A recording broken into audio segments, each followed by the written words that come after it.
జీవితం మొదలైంది కూడా అక్కడ నుండే కాబట్టి ఆయన ఎమ్మెల్యేగా ఒక ప్రజాప్రతినిధిగా గుర్తింపు పొందినంటే టీడీపీ నుండే కాబట్టి సో ఆయన ఆ విశ్వాసాన్ని ఆయన ఇప్పుడు కూడా మర్చిపోడు అని చెప్పేసి మనం చెప్పుకోవచ్చు. బక్రీద్ వేడుకల్లో పాల్గొన్న కంది శ్రీనివాస్ రెడ్డి ఈద్గా వద్ద ముస్లింలకు శుభాకాంక్షలు తెలిపిన అసెంబ్లీ ఇన్ఛార్జ్.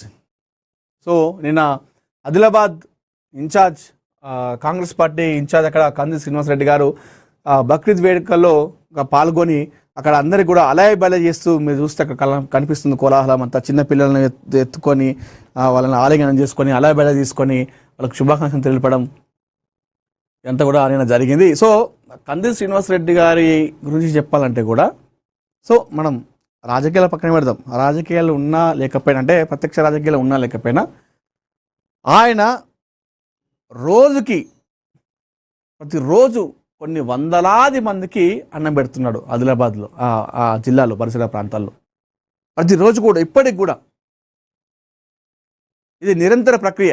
అంటే సరే ఏ ప్రభుత్వం ఉన్నా కూడా ఆ ప్రభుత్వంలో ఒక స్కీమ్ పెట్టి దాన్ని రెగ్యులర్ రన్ చేయాలంటేనే చాలా చేస్తారు, కొంచెం కష్టంతో పని.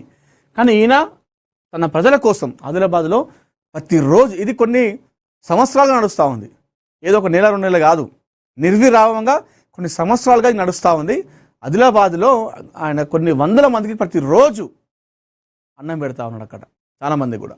ఈ విషయంలో నిజంగా శ్రీనివాస్ రెడ్డి గారు మనకి హ్యాట్స్ ఆఫ్ చెప్పాలి. సో మనకి ఎందుకంటే ప్రజలు నమ్ముకున్న ప్రజల కోసం మనం ఏం చేస్తున్నాం అన్నది కావాలి. 10,000 ఉన్నామా లేదా అని కాదు, మనం నమ్ముకున్న ప్రజల కోసం ఏం చేస్తున్నాం అన్నదే అది ముఖ్యం. ఆ విషయంలో కంది శ్రీనివాస్ రెడ్డి గారు ముందులో ఉంటారు. దేశంలో అన్ని మతాలు సమానమని, గంగా యమున సరస్వతి నదుల సంగమంలో అందరూ సోదర భావంతో కలిసిమెలిసి జీవించాలని Congress party Adilabad assembly incharge Kandi Srinivas Reddy అన్నారు. గురువారం బక్రీద్ పండుగను పురస్కరించుకొని పట్టణంలోని ఈద్గాను ఆయన కాంగ్రెస్ శ్రేణులతో కలిసి సందర్శించారు. ప్రార్థనల అనంతరం ముస్లిం సోదరులను ఆలింగనం చేసుకుంటూ ఈద్ ముబారక్ తెలిపారు. ఆదిలాబాద్లో కుల మత భేదాలు లేకుండా హిందూ, ముస్లిం, క్రైస్తవులు, సిక్కులు సోదరి భావంతో జీవిస్తున్నారని, ఒకరి పండుగలో మరొకరు పరస్పర సహకారం చేసుకుంటూ ఆనందోత్సాహంతో పండుగలు జరుపుకుంటారని ఆయన అన్నారు.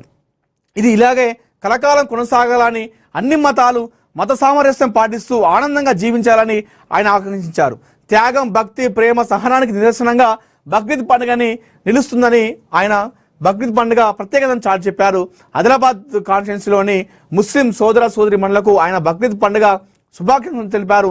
ఈ కార్యక్రమంలో కాంగ్రెస్ నాయకులు మాజీ డీసీసీ అధ్యక్షుడు సాజిద్ ఖాన్, మాజీ కౌన్సిలర్ బండారు సతీష్, కొండ గంగాధర్, పత్తి మజ్జు, ఎంఏ షకీల్, ఎల్డి బోజారెడ్డి, సుధాకర్ గౌడ్, మంచాల మల్లయ్య, దాసరి ఆశన్న రామరెడ్డి తదితరులు పాల్గొన్నారు. సో మొత్తానికైతే నిన్న ఆదిలాబాద్లో ఉన్నటువంటి ఈద్గా వద్ద కంది శ్రీనివాస్ రెడ్డి గారు సందడి చేసి అక్కడ బక్రీద్ వేడుకల్లో పాల్గొన్నారు. ముస్లిం సోదరులకు ఆలింగనం చేసుకొని అలాయబలా తీసుకొని వారిని శుభాకాంక్షలు అయితే తెలపడం జరిగింది. సో ఉపాధి కూలీలకు అండగా ఉంటాం కంది శ్రీనివాస్ రెడ్డి, నేను ఇందాక అన్నాను కదా. సో ఇది ఇలాంటి కార్యక్రమాల్లో చాలా ముందులో ఉంటారు అని అడిగితే కంది శ్రీనివాస్ రెడ్డి గారు ఇందాక అన్నట్టు 10,000 ఉన్నామా లేదా అని కాదు, ప్రజాక్షేత్రంలో ఉన్నామా, ప్రజా సమస్యలన్నీ పట్టించుకుంటున్నామా, వారి సమస్యల పరిష్కారం కృషి చేస్తున్నామా అనేది మనకి ఇంపార్టెంట్. 10,000 ఉంటాయి పోతాయి. ఇలా ప్రజల మధ్యలో ఉండేవాళ్ళు ఎప్పుడు కూడా గుర్తుండిపోతారు. జైనాథ్ మండల పర్యటనలో భాగంగా మండల కేంద్రంలో పనిచేస్తున్న ఉపాధి హామీ కూలీలని Adilabad Congress party assembly incharge Kandi Srinivas Reddy కలిశారు. వారితో ముచ్చటించి సమస్యలను అడిగి తెలుసుకున్నారు. వారు చేస్తున్న పనులను పరిశీలించారు. మండల కేంద్రం నుండి దాదాపు 2-3 కిలోమీటర్ల దూరంలో ఉన్న పని ప్రదేశం నుండి నడుచుకుంటూ వస్తున్నామని, ఆర్టీసీ బస్సు ఆపడం లేదని కూలీలు కంది శ్రీనివాస్ రెడ్డికి దృష్టికి తెచ్చారు. వెంటనే ఆయన డిఎంకు ఫోన్ చేసి సమస్యను వివరించారు. ఉపాధి కూలీల మధ్యలో ఎక్కడ బస్సు ఆపిన వారికి అనుకూలంగా ఉండాలని డిఎంను కోరారు. ఇందుకు డిఎం సానుకూలంగా స్పందించారు. తమ సమస్య తీర్చినందుకు ఉపాధి కూలీలు కంది శ్రీనివాస్ రెడ్డి కృతజ్ఞతలు తెలిపారు. ఇంకా ఏ సమస్యలు ఉన్నా తను అండగా ఉంటారని కూలీలకు ఆయన భరోసా కల్పించారు. ఈ కార్యక్రమంలో Jainath market committee chairman Alluru Ashok Reddy, ఆలయ కమిటీ చైర్మన్ అడ్డి రూకేష్ రెడ్డి, మాజీ కౌన్సిలర్ బండారు సతీష్, కొండ గంగాధర్, గడ్డం జగదీష్ రెడ్డి, రామరెడ్డి జైనత్, మండల నాయకులు, కార్యకర్తల మధ్య పాల్గొన్నారట. సో ఇది సో ఉపాధి హామీ కూలీల మధ్యలో కూర్చొని కాసేపు ఆయన ముచ్చడించిండు, చాలాసేపు మాట్లాడిండు, వారి సమస్యలు కూడా అడిగి తెలుసుకోవడం జరిగింది.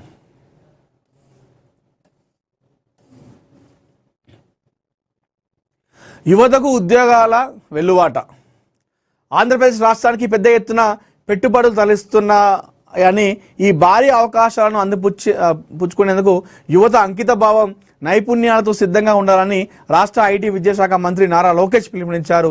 మారుతున్న కాలానికి అనుగుణంగా యువతను అంతర్జాతీయ స్థాయి మానవ వనరులుగా తీర్చిదిద్దడమే ప్రజాప్రభుత్వ ప్రధాన లక్ష్యమని ఆయన స్పష్టం చేశారట. మహానాడు ఉత్సవాల సందర్భంగా మంగళగిరిలోని తెలుగుదేశం పార్టీ కేంద్ర కార్యాలయంలో జెన్జీ ప్రతినిధులతో మంత్రి లోకేష్ ప్రత్యేకంగా ఆత్మీయంగా సమావేశమయ్యారట. ఈ నేపథ్యంలో మొత్తం కూడా యువతకు ఉద్యోగాల విషయంలో ఆయన ఎక్కువసేపు మాట్లాడగా తెలుస్తూ ఉంది. సో ఇది మహానాడు కార్యక్రమం అనేది మనం చూసుకోవచ్చు.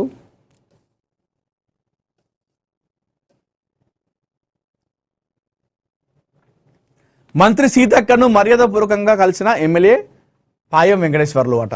సో నియోజకవర్గ అభివృద్ధి ప్రజా సమస్యలపై కీలక చర్చలు చేసినట్టుగా తెలుస్తూ ఉంది. సో తమ కాన్స్టిట్యుయెన్సీలో తమ నమ్ముకుని ఓటేసినటువంటి ప్రజల కోసం మంత్రి సీతక్కని కలిసి అభివృద్ధి కోసం కూడా ఆయన చర్చలు జరపడం జరిగిందంటుగా మనం ఇక్కడ వార్తలు అయితే చూస్తూ ఉన్నాము. అర్థంగా చేసుకుంటే రాష్ట్ర ఆవిర్భావ వేడుకలను ఘనంగా నిర్వహించాలి, ప్రజలకు అసౌకర్యం లేకుండా చర్యలు తీసుకోవాలి. మణగూరు ఏరియా జిఎం దుర్గం రామచంద్ర అట. సో నెక్స్ట్ మంత్ మన తెలంగాణ రాష్ట్రం ఆవిర్భావ దినోత్సవం కాబట్టి దానికి సంబంధించినటువంటి ప్రత్యేక ఏర్పాట్లను ఆ తెలంగాణలోని ఆయా జిల్లాల అధికారులు నాయకులు అయితే ఏర్పాటైతే చేయడం జరుగుతూ ఉంది. చికెన్ కర్రీలో బల్లి కలేబరం అంట. ఆహార భద్రతా అధికారుల నిర్లక్ష్యంపై బగ్గుమంటున్న జనం, దాబా వద్ద వినియోగదారుల ఆందోళన, పరారీలో నిర్వాహకులట. ఇది గమ్మతున్నది. వాళ్ళు బలి పడిందని చెప్పేసి వెళ్ళి పెడితే ఆ దాబా విడిచిపెట్టిపోయారట నిర్వాహకులు. నోరూరించే రుచుల కోసం హోటళ్లకు వెళ్లే భోజన ప్రియులకు ఒళ్ళు గగురు పొడిచే చేదు అనుభవం ఎదురైంది. కమ్మడి కూరలో ఏకంగా మృత్యువు కానవచ్చిన దారుణ ఘటన ఎదులాపురం మున్సిపాలిటీ పరిధిలో తీవ్ర కలకలం రేపిందంట. కోదాడ క్రాస్ రోడ్ వద్ద ఉన్న ఓ ప్రైవేట్ దాబాలో కస్టమర్లు ఆర్డర్ చేసిన చికెన్ కర్రీలో ఉడికిన బల్లి కలేబరం దర్శనం ఇవ్వడం స్థానికంగా భయాందోళనకు దారితీసిందట. అంటే అక్కడికి వెళ్తే చికెన్ కర్రీతో పాటు నాన్ వెజ్ ఇంకొకటి ఇస్తారు కావచ్చు, బోనస్ లాగా బల్లి. ఇట్లాంటి హోటళ్ళల్లో అది బోనస్ అన్నట్టు. అది కాసుల కకృతితో ప్రజల ప్రాణాలతో చిలగాటమాడుతున్న దాబా నిర్వాహకుల తీరు చూసి చూడనట్టు వ్యవహరిస్తున్న ఫుడ్ సేఫ్టీ అధికారుల ఉదాసీనతపై సర్వత్రా ఆగ్రహ వేషాలు కూడా వ్యక్తమవుతున్నాయట. కూరల బల్లి కంగుతున్న కస్టమర్లు. భోజనం కోసం కోదాడ ఇంకా నయం, కొంతమంది ఉంటారు కస్టమర్లు, ఏమో బల్లి పడితే గింత బల్లే కదా ఏమన్నా తీ అని పక్కన పడేసి కూడా తింటారు. నిజంగా జరుగుతుంది, చాలామంది ఉంటారు. అంటే మాంసం ప్రియులు ఉంటారు కదా, నాన్ వెజ్ అంటే పిచ్చున్న వాళ్ళు, ఇంత పెద్ద చికెన్లా ఇంత బల్లి పడితే ఏమవుతారో ఆయన తీసి పడే అని చెప్పేసి తింటారు కొందరు. ఇంకట్లా ఏలే. భోజనం కోసం కోదాడ క్రాస్ రోడ్లోని సదరు దాబాకు వెళ్ళిన వినియోగదారులు ఎంతో ఇష్టంగా చికెన్ కర్రీ ఆర్డర్ చేసుకున్నారు. ఆడుతూ వచ్చిన కూరను తినేందుకు సిద్ధమవుతున్న క్రమంలో గిన్నెలో బల్లి కలేబరం కనిపించడంతో కస్టమర్లు ఒక్కసారిగా షాక్ గురయ్యారట. తాము డబ్బులు చెల్లించి తింటున్న ఆహారంలో ఇంతటి దారుణమైన నిర్లక్ష్యం